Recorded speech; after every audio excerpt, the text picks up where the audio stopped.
आप रोती हो बेटा हो जाए, मीराबाई रोती हैं प्रभु कब मिलोगे, आप रोती हो बेटा कब मिलेगा। परमात्मा दे दें तो खुश रहो और ना दे दें तो भी खुश, क्योंकि ये सब दोनों खेल। पैसा बहन को दे दिया, पुत्र खरीदा, कहा मैं धुंधली तो मेरे पुत्र का नाम धुंधकारी। ईश्वर ने तुम्हें बेटा इसलिए नहीं दिया था क्योंकि तुम्हारे भाग्य में बेटे से बहुत कष्ट मिलना था।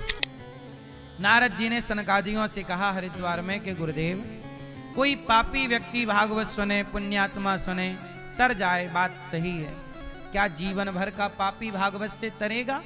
बोले हाँ, ये मानवः पाप कृतस्तु सर्वदा सदा दुराचार रता विमार्गिकाः क्रोधाग्निदग्धः कुटिलाश्च कामिनः सप्ताह यज्ञेन कलौ पुनन्ति ते। कितना भी बड़ा पापी हो भागवत से तर जाएगा। कोई पापी तरा तो एक कथा सुना दी। तुंगभद्रा नदी के किनारे एक गांव था, उस गांव में एक पंडित जी रहते थे। पंडित जी का नाम आत्मदेव था, उनकी पत्नी का नाम धुंधली था। क्या नाम था? धुंधली नाम। अच्छा, आत्मदेव जी के यहां सब कुछ था, पुत्र नहीं था। बड़ी पूजा पाठ जप तप किया कि एक बेटा हो जाए, एक पुत्र हो जाए, पर नहीं हुआ, नहीं हुआ। जो नहीं होना होता वो नहीं होता, जो होना, इसलिए कहता हूं सब खेल ईश्वर का। नहीं हुआ ये भी खेल उसी का है, और हुआ ये भी। इसलिए परमात्मा दे दें तो खुश रहो और ना दे दें तो भी खुश, क्योंकि ये सब दोनों खेल। तू नहीं देना चाहता मत दे, देना चाहता दे दे। प्रभु हम तो आपके हैं, हम ही आपके हैं प्रभु। अब जो आप देना चाहो ठीक है, नहीं दे मर्जी आपकी। भाई संसार आपका है, आप देना चाहो दो, नहीं तो कोई बात नहीं। अब लो, आत्मदेव जी के कोई पुत्र नहीं हुआ। आत्मदेव जी बड़े परेशान, पड़ोसी ताने मारने लग गए, तेरा बेटा नहीं है, बेटा नहीं है, बेटा नहीं। कई लोग ताने मारते हैं, बेटा नहीं है, बेटा। हम कहते हैं मजाक अजाक में भी ताने वाने मत मारा करो। किसी के बेटा नहीं है तो नहीं है भाई, है तो है। कोई महान व्यक्ति क्या बेटे से महान होता है?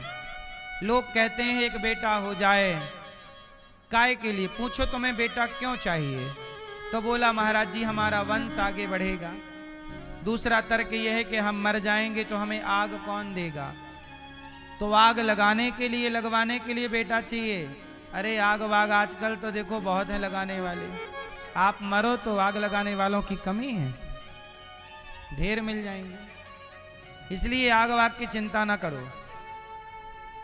बेटा है, अच्छा है, नहीं है कोई बात नहीं। देखो ना, मीराबाई के बेटा था कि नहीं? आप रोती हो बेटा हो जाए, मीराबाई रोती हैं प्रभु कब मिलोगे, आप रोती हो बेटा कब मिलेगा। दोनों के रोने में अंतर है। आप जगत के लिए रो रही हो, मीराबाई जगन्नाथ के लिए रो रही है। इसलिए कहता हूं रोना ही है तो बेटे के लिए क्यों? बेटा तो बहुत छोटी सी चीज है, भगवान के लिए रो। लोग कहते हैं बेटा नहीं होगा तो हमारा कल्याण कैसे होगा? अरे बेटे से कल्याण नहीं होता।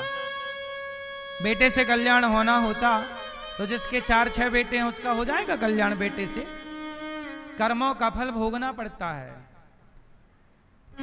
इसलिए बेटा हो जाए अच्छी बात है, पर ज्यादा टेंशन लेने का नहीं। नहीं दे रहे हैं ईश्वर तो कुछ सोचकर ही नहीं दे रहे हैं। आपसे अच्छा भगवान सोचते हैं, आपके लिए आपसे बेहतर भगवान करते हैं। इसलिए जीवन में जो मिल जाए उसमें प्रसन्न रहो, जो ना मिले उसके लिए परेशान होने की जरूरत नहीं है। आत्मदेव जी को बेटा नहीं मिला, पर आत्मदेव जी जंगल चले गए। एक संत जी से कहने लगे बेटा दे दो। संत जी बोले तेरे भाग्य में तो मैं देख रहा हूं 7 जन्म तक पुत्र नहीं है।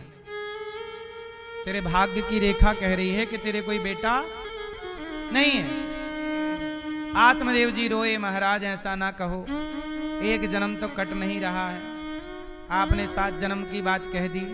आप तो संत हो, आप मुझे पुत्र दे सकते हो, एक बेटा तो दे दो।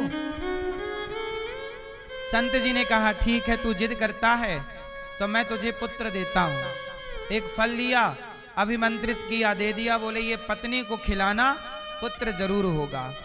अब पंडित जी खुशी से घर गए, पत्नी को दिया, लो फल खाओ, बेटा होगा। पत्नी धुंधली, थोड़ा उल्टे स्वभाव की थी, उससे लगा फल खाने से थोड़ी बच्चा होता है। उसने फल खिला दिया गैया को, और गाय हो गई गर्भवती समय पर। गाय को एक बच्चा हुआ, कान गाय की तरह, शरीर मनुष्य का, नाम पड़ा गौकर्ण।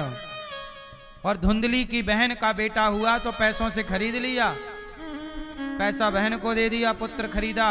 कहा मैं धुंधली तो मेरे पुत्र का नाम धुंधकारी। धुंधकारी और गौकर्ण दोनों साथ में रहते, खाते, खेलते, पर दोनों के संस्कार अलग अलग।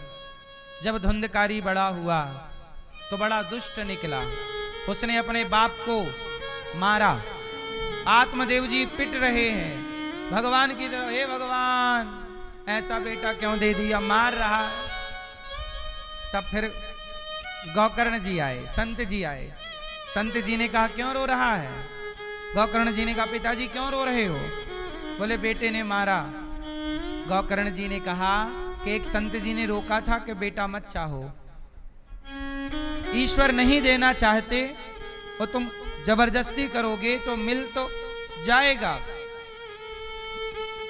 परंतु देखो जो तुम्हारा ईश्वर नहीं देते तो ईश्वर ने तुम्हें बेटा इसलिए नहीं दिया था क्योंकि तुम्हारे भाग्य में बेटे से बहुत कष्ट मिलना था। यदि हो जाता तुम्हें बहुत सताता, इसलिए नहीं दिया, पर तुमने जिद करके ले लिया, अब वो डंडे से मार रहा है। इतने दुखी तो आप पहले नहीं थे, जब बेटा नहीं था तब आप इतने परेशान नहीं थे, अब ज्यादा परेशान हो गए। इसलिए ईश्वर जो दे दें रख लो, ना दें तो कोई जिद ना करो। ईश्वर नहीं देते कोई चीज तो सोच समझ कर नहीं दिया, आपके लिए वो चीज सही थी नहीं दी। बोलो हाँ। इसलिए सब खेल ईश्वर का है,